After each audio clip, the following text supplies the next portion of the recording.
Hey you guys, welcome back to my YouTube channel. Have you ever wondered where interior designers actually shop at? I've seen so many comments on Instagram and TikTok where people are like, hey, where is this rug from? Hey, where is this lighting fixture from? And a lot of the times those questions go unanswered. Today we're going to go over where interior designers shop at. I'm Zainab, a professional interior designer, and these are places where I shop as a designer. This is going to be category based, so first we'll go over high-end furniture stores and trade rooms which are almost never open to public. Then we'll talk about local artisan and custom shops. Then we'll talk about vintage markets and antique stores, or even traveling to find a perfect jump for your space. Then we'll talk about online retailers that you're probably familiar with, like Restoration Hardware, Serena Lily, and so on. And lastly, I'll share a hack with you on how to find something that you're just tired of commenting on a designer's post. Stick around, so this might be helpful for you. Okay, so let's get into it. Number one is high-end furniture stores and trade showrooms. A lot of the times these are not going to be open to public. These are only for specific people in the industry and designers. Most of the time you also will have a vendor rep that you contact in order to get something or store something. You know, it's not just open for anyone to like walk in, because if you really think about it, I'm sure there's a lot of industries that are very like exclusive and protective over who gets access to what. When it comes to high-end furniture store, you probably are thinking about Restoration Hardware. The thing with Restoration Hardware is if I were to spec that as a designer, I probably would not be taken seriously. And this is not to say that Restoration Hardware has like awful stuff or they're bad to work with. That's not what I'm saying. What I am saying is that I work at a firm and I am speccing retail furniture for clients that pay us so much money. For us to design something that's original, creative, and one of a kind, I'm not going to be going into a high-end furniture store to get something that they can just get themselves. It doesn't really make any sense. And also it takes away from us being designers as like, what are we providing that is so interesting and well, when everyone else can just get it. So that is one example of why Restoration Hardware is not considered a high-end furniture store. Unless the client comes to us and they're like, hey, I want this from Restoration Hardware, we will obviously do that and get it for them and tie it with the rest of the design, but that won't be like my first go-to spot to get furniture when I'm looking for furniture items, etc. I had a client where I was doing her nursery and she wanted Restoration Hardware crib, and we obviously made it work and tie it in with the rest of the space. So that one piece was from RH that the client has specifically wanted, but then again, I wouldn't go out there, proposing something like this where she can just get her herself. This is basically a list where I go for sourcing furniture, fixtures, and anything else. Artier is probably one of my favorite stores. They have a little bit of everything. They have furniture, they have fixture, they have decor items, they've got storage, they've got mirrors, and kind of like everything. They also have really fresh design that I really like. And they have high-end residential and high-end commercial, so it has a little bit both of everything, but it does tend to be more for high-end residential. And I have spec'd a lot of items from there, and they're good quality and they're well made. And of course these are all very expensive that I can't even afford in my house as a designer, but this is something that we would again get for our clients because they want something that is so unique and so different. So that's one of my places that I go to. Second place I go to that I love the furniture is Catal. Catal does some beautiful outdoor furniture. They kind of dominate the outdoor industry.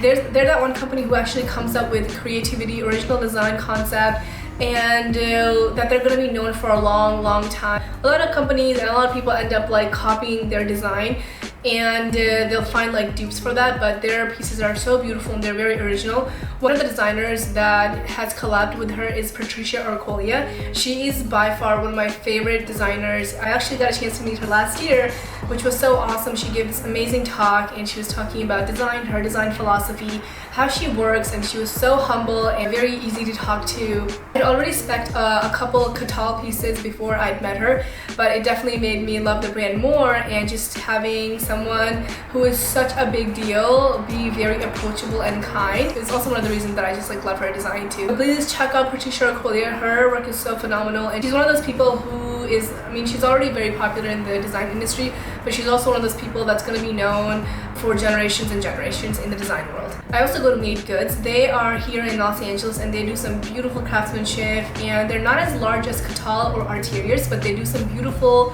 work that's one of a kind. It also tends to be more high-end residential. I have gotten a couple beds and nightstands from there, and their work tends to be really nice, like I said. They also have their own way of making stuff, and I always go there for like not only just like inspiration, but also one of a kind furniture. Another place that I also go to is Four Hands. This is when I'm working on a large project. Forehand is that one website where even if you wanted to browse and see what kind of product they have, you just cannot do that. They're very protective. Even as a designer, you have to have your credentials and to see the items that they have. So they're very protective, and they're actually super large, and they tend to be more high-end commercial, and they have a large variety of products to offer, and they have some really good stuff. The last place I'll share with you that I also go to specs is Janice at Sea.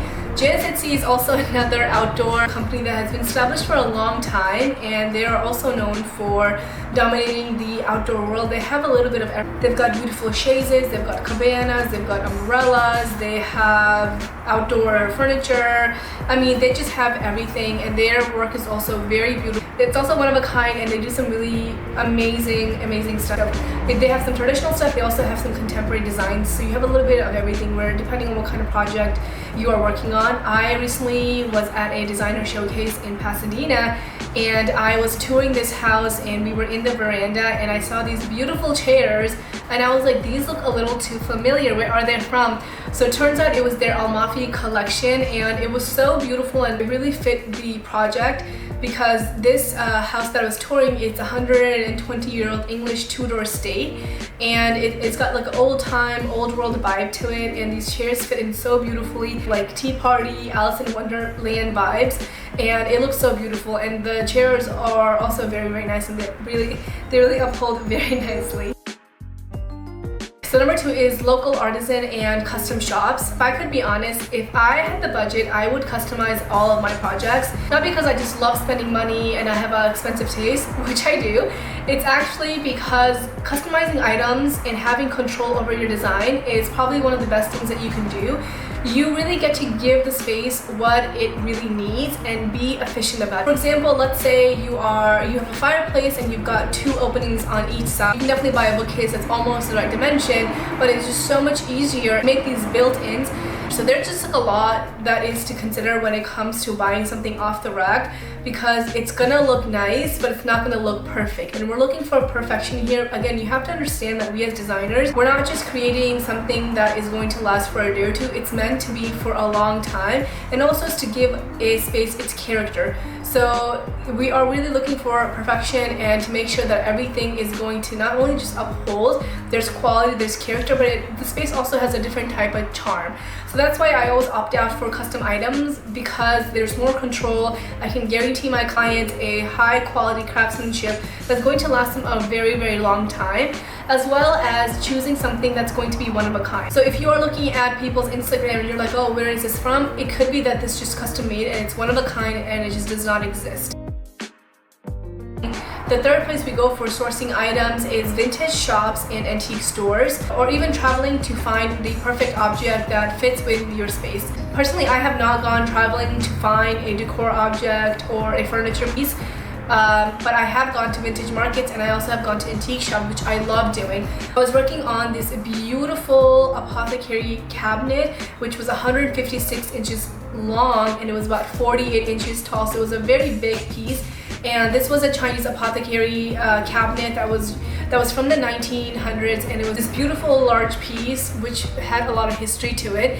And our client loved antique pieces, things that have history. So we basically took that cabinet and we customized it and made it into a TV console. We divided it into 3 sections where we kept the sides for storage, and the middle section is where the TV was going to go. We ended up keeping all the drawer fronts and the drawer face, because that is part of the charm and the beauty of the piece, that we didn't want to get rid of it or to like gut it out. That just loses its charm. So it was a very beautiful and a creative piece, and towards the end we ended up loving it so much, because if you close everything together, it looks like a regular cabinet that has been untouched. But when you want to use it for a TV, you can definitely open it up and use it as it is. So that's basically what we did with that cabinet, and it turned out to be one of my favorite pieces that we've ever done, and the clients loved it. So this is one example of getting some antique shop and utilizing in your space. It also gives the piece another chance to be utilized, and this is also a great way to practice sustainability and bring beauty back to things that might be considered unconventional. You can also get things for styling your bookcase, for example, coffee table books, little trays, and just accessorize it. They're a great place to go. and source items that have their own beauty and a different vibe, and it really is with those details that you end up making a space that is truly yours and it's one of a kind and it cannot be replicated.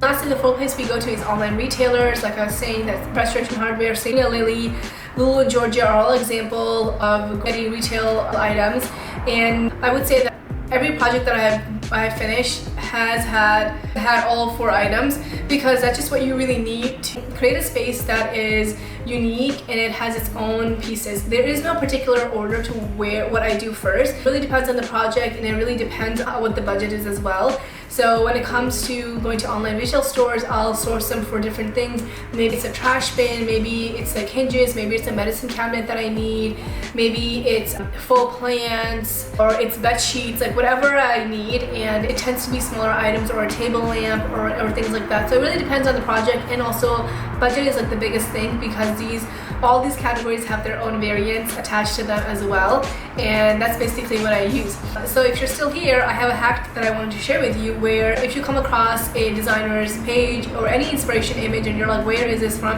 And maybe you already know this, but you need to have a Google app downloaded onto your phone, and this is specifically for iPhone, so I don't know if it works for Androids. I'm pretty sure it does work on Androids, but basically you take a screenshot, you put in your photos, and then when it comes to sharing, you'll see that it says search with Google Lens, and you're able to come up with so many options of that exact same thing, and it also has different price points and all that stuff. So I tend to use that a lot, to be honest, as a designer myself, where I'm like, oh, where is this piece from, or where is this piece from, because we're looking for something very similar, or clients will send us inspiration photos and we're just like, where do we find this? And I tend to use that myself a lot. So next time you're wondering where this interior designer is shopping at, how do I get this look, it could be that they're probably doing a little bit of everything, and definitely use a Google Lens tip to see if you can actually get that online. If not, then it probably is custom or from a vintage place. I hope you found these things helpful. Stay tuned for next time. Bye!